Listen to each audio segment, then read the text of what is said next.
Every day you encounter hundreds of faces, thousands of words, countless images and sounds. A few weeks from now, nearly all of them will be gone, not retrievable through any effort. A handful will persist for years. A very few will stay with you for the rest of your life. What determines which is which? William James spent significant portions of the principles of psychology on memory, and his account, though written in 1890, is in many ways more psychologically illuminating than what textbooks teach today. He began with a distinction between two fundamentally different kinds of memory. The first he called primary memory, what we now call working memory or short-term memory. Primary memory is the immediate trailing edge of consciousness, the few seconds of mental time that feel like just now rather than the past. When you read a sentence and understand it, you are holding the beginning in primary memory while you process the end.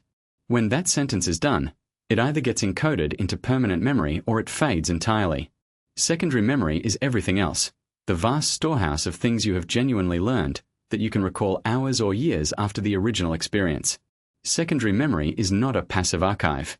It is a system of associations in which every memory is connected to many others, and the act of recall is the act of following a chain of associations back to the original experience. This associative structure of memory led James to his most important practical insight, that the quality of memory is determined not by the sharpness of the initial impression but by the richness of the associations formed around it.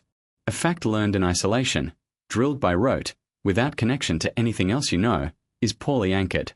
It can be retrieved by following the specific path by which it was learned, but any disruption of that path leaves you stranded.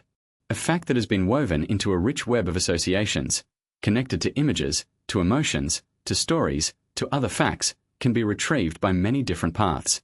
Lose one and you can follow another. James illustrated this with what he called the principle of interesting association. We remember best what we find interesting, not because interest is a magical memory fluid, but because interesting things are things we think about, connect to other things, discuss, apply, and return to. Each of these activities forms a new association, creates a new path back to the original memory, and deepens its anchor in the mind. He also conducted an experiment on himself, attempting to improve his primary memory by training, spending 38 days memorizing poetry every day. His conclusion was both honest and important. Training improved his ability to memorize the specific type of material he had practiced, but did not improve his general memory. There is no general memory muscle that you can strengthen. Memory is specific to content and to the associative structures surrounding that content. The practical implications are striking. Rote memorization, drilling isolated facts until they can be reproduced, is the least effective memory strategy, precisely because it forms the thinnest associative network. The most effective approach is to connect new material to as many things as you already know as possible, to find images for it, stories about it, contexts in which it matters, analogies to familiar things. Each connection is a new path, and more paths mean more resilient recall. James also had a clear account of forgetting. Forgetting is not primarily a matter of decay, the fading of a neural trace over time. It is primarily a matter of interference, of other memories crowding out the one you are trying to retrieve, of paths to the original experience being blocked by more recently formed associations. The past is not gone, it is occluded. Sometimes a smell, a sound, or a landscape can restore it in an instant, because these sensory cues follow paths that the interfering memories do not block. What James understood, which neuroscience has confirmed, is that memory is not a recording. It is a reconstruction. Every act of recall is an act of creation, the mind assembling a version of the past from the fragments and associations available to it.